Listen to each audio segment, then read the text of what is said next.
ఆంధ్ర రాష్ట్ర ముఖ్యమంత్రి చంద్రబాబు నాయుడు గారు జాతీయ పార్టీ అధ్యక్షులు ఆయన యొక్క పుట్టినరోజు శుభ సందర్భంగా ఇక్కడ ముఖ్య అతిథిగా వచ్చేసినటువంటి సుబ్బారాయుడు గారికి, జానకిరామ్ గారికి, మండల పార్టీ అధ్యక్షులకు, కార్యదర్శులకు, తెలుగుదేశం పార్టీ కుటుంబ సభ్యులకు, కూటమి తరపున వచ్చేటువంటి జనసేన, బీజేపీ మిత్రపక్ష నాయకులందరికీ కూడా పేరు పేరున నా హృదయపూర్వక నమస్కారాలు తెలియజేస్తూ, ఇవాళ మన ఆంధ్ర రాష్ట్రం ఉమ్మడి రాష్ట్రంలో అవనండి, ఇడిపోయిన తర్వాత అవనండి, ఇవాళ ఎక్కువ రోజులు ముఖ్యమంత్రి చేసినటువంటి మన చంద్రబాబు నాయుడు గారు.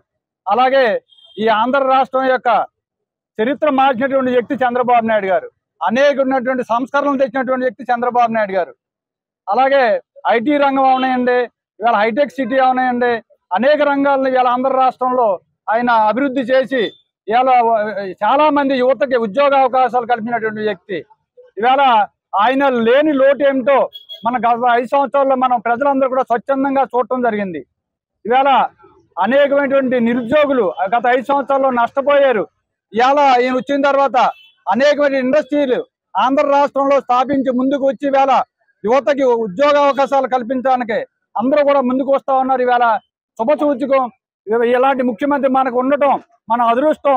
ఇవాళ చంద్రబాబు నాయుడు గారు లాంటి వ్యక్తి, ఆయనకి భగవంతుడు ఆయుష్ ఐశ్వర్యం ఇచ్చి ఇంకా ఈ రాష్ట్రానికి సేవ చేసే భాగ్యం కలిగించాలని చెప్పని, అలాగే కూటమి తరపున చంద్రబాబు నాయుడు గారు, పవన్ కళ్యాణ్ గారు, మోడీ గారు ముగ్గురు నాయకత్వంలో ఈ ఆంధ్ర రాష్ట్రం అభివృద్ధి చెందాలని చెప్పని కోరుకుంటూ, జై చంద్రబాబు నాయుడు గారు, జై పవన్ కళ్యాణ్ గారు, జై మోడీ గారు. అత్యంత సీనియర్ నాయకులైనటువంటి, అదేవిధంగా ఉమ్మడి ఆంధ్ర రాష్ట్రం కానివ్వండి, ఈనాడు ఉన్నటువంటి ఆంధ్ర రాష్ట్రాన్ని కానివ్వండి, 4వసారి ముఖ్యమంత్రిగా పరిపాలన చేస్తున్నటువంటి గౌరవనీయులు, మనందరికీ ఆప్తులు, రాష్ట్ర శ్రేయస్సు కోరేటువంటి మహనీయులు, రాష్ట్ర దేశ శ్రేయస్సు కోరేటువంటి మహనీయులైనటువంటి శ్రీ నారా చంద్రబాబు నాయుడు గారికి నా తరపున, మనందరి తరపున కూడా ఈ సందర్భంగా హృదయపూర్వకమైనటువంటి జన్మదిన శుభాకాంక్షలు తెలియపరుస్తున్నా.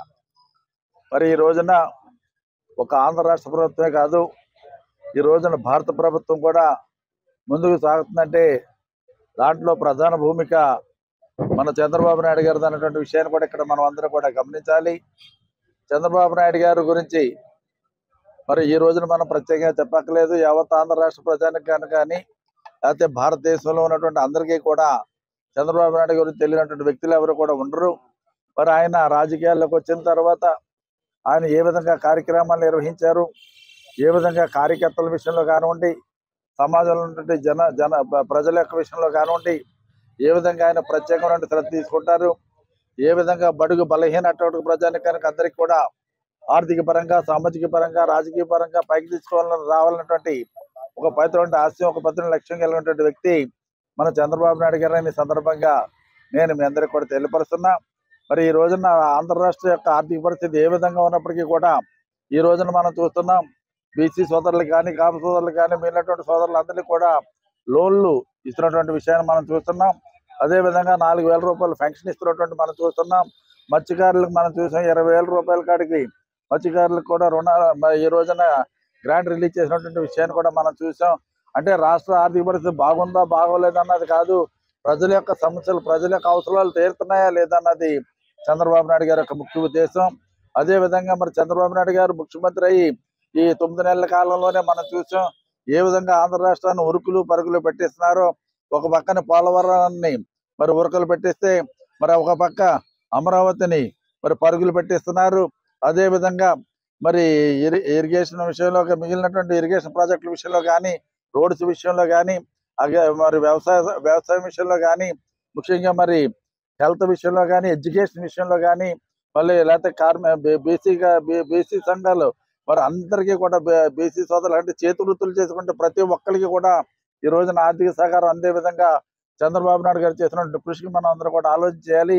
ఈ రోజున సమాజంలో ఈ వర్గం ఆ వర్గం కానీ కాకుండా, ఈ ప్రాంతం ఆ ప్రాంతం అని కాకుండా ఆంధ్ర రాష్ట్రంలో ఉన్నటువంటి అందరికీ కూడా మరి ఎవరైతే ఆర్థికంగా వెనుకబడి ఉన్నారో వాళ్ళందరికీ కూడా సహకారం అందించేటువంటి పవిత్రమైన లక్ష్యంతో చంద్రబాబు నాయుడు గారు ముందుకు వెళ్తున్నటువంటి విషయాన్ని ఈ సందర్భంగా నేను మీ అందరూ కూడా తెలియపరుస్తున్నాం.